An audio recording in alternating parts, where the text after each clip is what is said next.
How we do in AP Statistics, we're going to talk about something called standard error or typical residual size to start part 4 of chapter 7.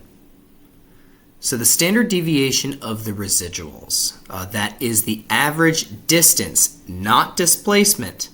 Yes, residuals can be either positive or negative, but a standard deviation is always positive. All right, so the standard deviation of the residuals is going to be a positive number. It's an average distance between data values and the regression line is called the typical residual size, or the old school term is standard error. For the roller coasters, the typical residual size or standard error is about 5. That means, on average, the regression line is going to be off by about 5 miles an hour. Hence, it's an error. The regression line is not perfect. If we could make perfect regression lines, there would be no need for regression lines. So there's going to be a little bit of error. And that typical residual size, on average, residuals are off by about 5 miles an hour. A small typical residual size, which we see in this graph to the right, this red regression line on these closely gathered and linearly oriented data. So small typical residual size means the data are closely gathered around the regression line. And a large standard error indicates the data are not so closely gathered around the regression line. I'll use this typo as a teaching tool. Data is a plural word, so we'd say data are silly, Mr. DeClerico. When you make a mistake as a teacher, use it as an educational tool. There you go. Future teachers, keep that in your back pocket. Anyway, large standard error indicates the data are not so closely gathered around the regression line. And so we have these data all over the place. They do kind of fit a linear pattern, but not so nice. And that would get you a large standard error. So typical residual size is pretty neat in its own right. However, we also want to know about the distribution of the residuals. And we can see the distribution for this residuals plot right here. This is residuals on the y-axis and a variable on the x-axis. We can see a distribution of the residuals in this histogram down here. Now, the vast majority of the residuals are pretty close to the regression line, as we can see in this cloud right here of points that are pretty close to a residual of 0, meaning they're close to the regression line. Now I got points like this one and these down here that are further away from the regression line, but those are few and far between, and they do show up in the histogram.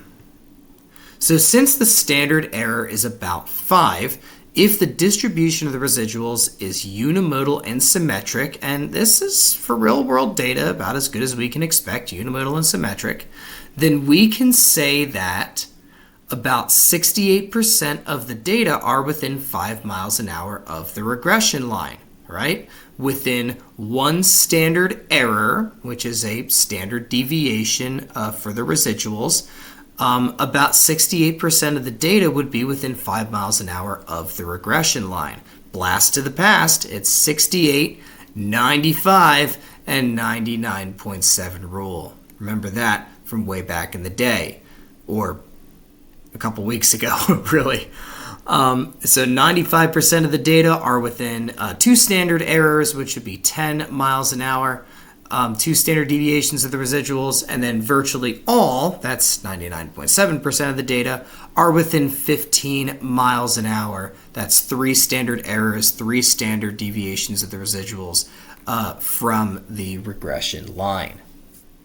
If you're curious, this is the formula for computing standard error. Standard error is a standard deviation of the residuals. So you would find the variance of the residuals, which is the sum of the square errors or square residuals divided by the number of data points Wait, -2? What's the -2 about? Well, remember for standard deviation, the denominator had that mysterious n-1 rather than just an n? Well, a similar thing is going on here, and it's beyond the scope of the course. But we can understand the variance of the residuals as the sum of the squares of the errors divided by the number of data values that have errors. And thus the standard error would be the square root of that variance, because standard deviation is the square root of the variance. Fortunately for us, we don't need to use that messy and slightly confusing formula. We can find the standard error or typical residual size in the calculator. And we're going to use our old friend linreg t-test. And we're going to scroll down to S once we do linreg t-test and get all that information, and that is the standard error. Let's have at it. So here we are at the calculator with our data. We're going to go to a familiar place. We're going to click Stat. We're going to go to Tests. Way down at the bottom, you have linreg t-test. You hit Enter. You got your two lists. Scroll all the way down to calculate, hit enter, and we got this information. And we're going to need to scroll down a little bit to find S. There it is. Just like everything in AP statistics, we need to make sure we understand what is going on precisely. The standard error gives us the typical residual size, which is the mean distance of the data points from the regression line, as opposed to the precise distance of each data point from the regression line. Now, what's the difference between the mean distance and the precise distance of each data point from the regression line? Well, let me give you an example. Suppose our calculator tells us that the typical residual size is 2.5. What does that mean? Here's what it doesn't mean. It doesn't mean that the residual size of the data points from the linear model is 2.5. What that is saying, and it's a little subtle, is that all the residuals are the same, and all the data points are 2.5 away from the regression line. Well, you look at this potential real-world data, and that's definitely not happening, all right?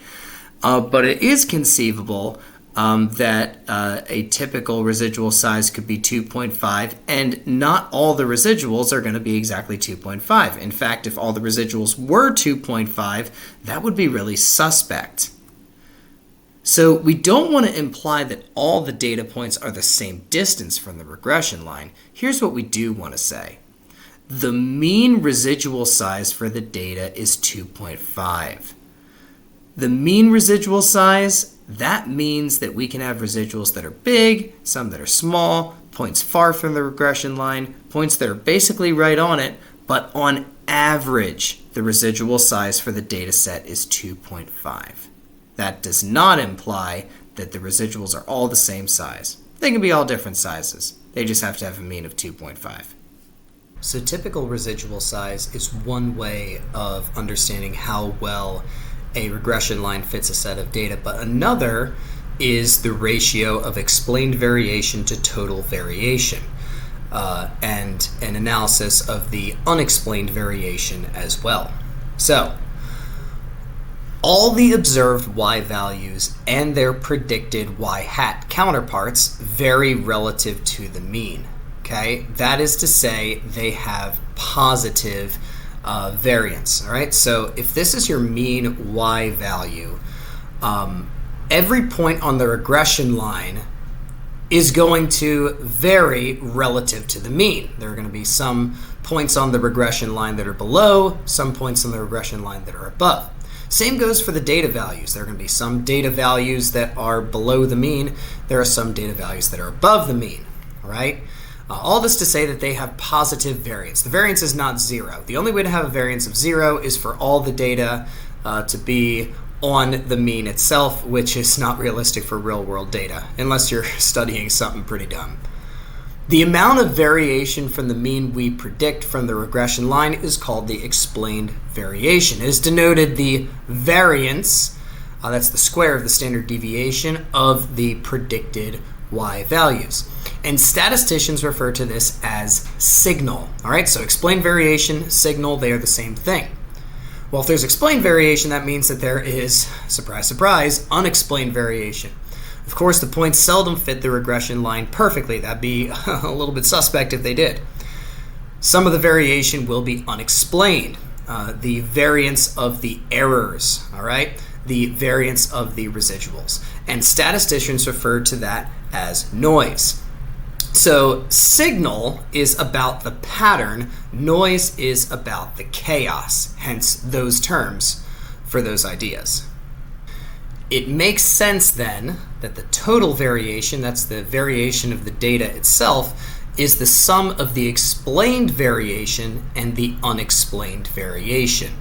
That is, the variation of my data values itself relative to the mean data value is the sum of the explained variation, which on our regression line for this data point right here is this much, plus the variation of the residual, which is talking about this right here.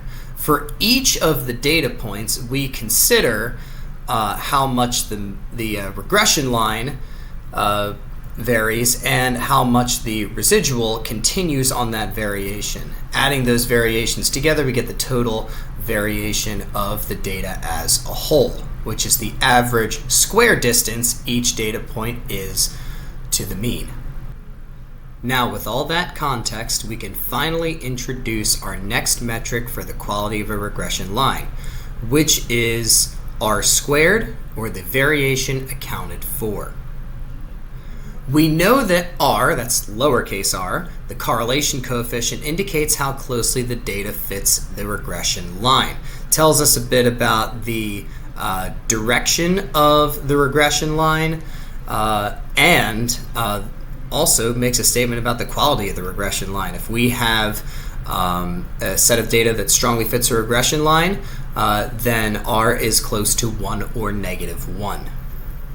So another way to quantify how well a regression line fits data is to determine what proportion of the variation of y is explained by the variation of x. This is a discussion about explained to total variation. And we're going to call this proportion capital R squared. And that is the variation of y accounted for by the variation of x. Well, what does that phrase mean? Variation of y explained by the variation of x. Well, we're saying as x changes, as values of x vary, how does that affect how values of y vary? Some of that we said is explained by the regression line, and some of it is not explained by the regression line. The part to whole analysis of explained to total variation is R squared, and we simply refer to that as variation accounted for. And there is the equation.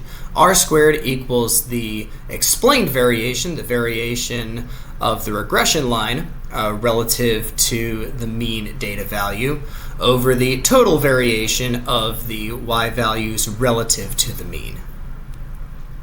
Interestingly, it turns out that R squared is just the square of lowercase r. And I'm not going to lie, that's really frustrating, because why wouldn't we call variation accounted for lowercase r squared? I've actually seen a textbook just do that, but that's not generally what statisticians do. Statisticians refer to variation accounted for as r squared with a capital R and correlation coefficient as a lowercase r, even though if you square r, little r, you get capital R squared. It's a silly little gimmick of statistics, and the relationship is actually really cool. How we get from a correlation coefficient to a ratio of variances is pretty awesome, and it is also way beyond the scope of this course. So that is all I will say about that. So we see that, like a typical residual size, S sub e, R squared, variation accounted for, is a measurement of how well the regression line fits a set of data in the form of part-to-whole analysis. So, suppose for a study showing how the number of pirates loosely correlates with, but does not cause, of course, the rising ocean temperatures, r squared equals 0.52. How do we interpret that part-to-whole analysis? Well, here's how we would do it. 52% of the variation of ocean temperatures is accounted for by the variation of the number of pirates. That is signal. Note, the phrase is accounted for does not mean caused by. All right? Correlation does not imply causation. Variation accounted for does not imply causation either. All right? The other 48% of the variation may be due to other factors or may just be due to chance, and we call that noise. So here are just some facts about the variation accounted for, r squared, to keep in your back pocket. Since r squared is a part-to-whole analysis, the ratio of explained variation to total variation, it makes sense that r squared needs to be between 0 and 1, which, by the way, would explain why its square root, the correlation coefficient, needs to be between -1 and 1, because if you square all the values in this interval, you get this interval. R squared equals 0 means the regression line explains nothing, and r squared equals 1 means all the variation is explained by the regression line. So this is complete and utter chaos. This is your points are basically a regression line unto themselves. The higher the value of r squared, that is the closer to 1, the more accurately the regression model models the data. At this point in statistics, you've probably realized that the answer a lot of times for questions about how good is good enough is it depends. So how much variation accounted for is good enough? Here are two scenarios, one in which a very high number, 99.98%, is not good enough, and another number below 2% is still good compared to the competition. So you can read through those if you would like, or just move on in the video. So we're going to talk about interpretation of variation accounted for. How do we understand variation accounted for in the context of a scenario? So r squared gives the variation of the dependent or response variable accounted for by the variation of the independent or explanatory variable. As the x-axis variable changes, how does that affect the variation of the y-axis variable? And that's on the whole, not determined for each individual point. So we're considering all points in r squared, not individual data points. What do I mean by that? Here's how you don't talk about r squared. Here's how you don't talk about variation accounted for. The change in velocity determines 80% of the car's MPG. So in this case, r squared is 0.8 or 80%, and we're trying to say that the change in velocity, the variation in velocity, determines 80% of the car's MPG. Now, why is that wrong? Well, it's wrong because it makes a statement about each individual data point, not the data as a whole. All right? We don't want to say that for each data point, 80% of the variation is explained. It's on the whole, not for each individual data point. All right? So here's how we'd correct that.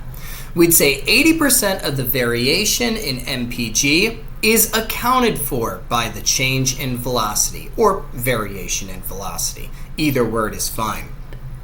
Here we're talking about the variation on the whole, not just the variation that would apply to each individual data value. All the data values have different amounts of explained and unexplained variation, and we want to be responsible in how we talk about variation accounted for. This template is helpful to make sure that you don't assume that all the data points have the same ratio of explained to unexplained variation and misspeak. Here's a helpful template. Whatever your value is for r squared, some percent of the variation of insert response variable is accounted for by the variation of insert explanatory variable. The other blank percent, so 100% minus this number, of the variation may be due to other factors or is simply due to chance. So we're going to apply our interpretation of variation accounted for in another scenario. Our regression model that predicts maximum wind speed in hurricanes based on the storm's central pressure has a correlation of R equals negative 0.898. So what is R squared and what does it say about our regression model? Well, R squared is going to be the square of little r. And again, it's annoying that this is a little r and this is a big R, but if you square this little r, you somehow get a big R. Just go with it. So you square that and you get 0.8064. That's the easy part. Now comes the part where we need to speak very carefully. This means 80.64% of the variation of max wind speed, that's my dependent or response variable, of a hurricane is accounted for by the variation of my independent variable or explanatory variable, central pressure. So 80.64% of the variation of my y-axis variable is accounted for by the variation of my x-axis variable. The other 100% minus that, 19.36% of the variation may be accounted for by other factors that we're just not studying, or is simply chaotic. It's simply due to chance. So now we're going to put together basically everything we've talked about in this video, and some things from past videos. So back to our regression of house price in dollars on house size in square feet. This is very familiar to you at this point, this regression line that takes the size of the house in square feet and predicts the price right here. So the R squared value is reported as 57.8%, not bad. And the standard deviation of the residuals is that amount. So, number 14. What does the R squared value mean about the relationship of price and size? Consider how you would answer this question. Pause the video, and then unpause when you want to compare your answer with mine. All right, I'll assume we're ready to continue. Here's my answer. 57.8% of the variation in price is accounted for by the variation in size, using the template from before.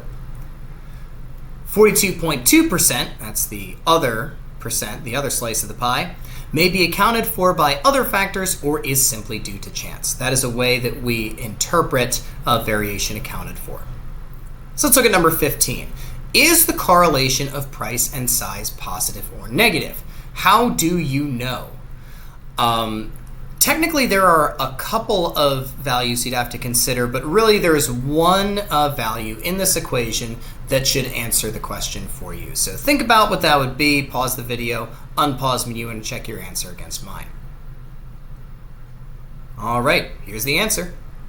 The correlation is positive. Since B1, that's this value right here, is positive. That 88.67, obviously positive number.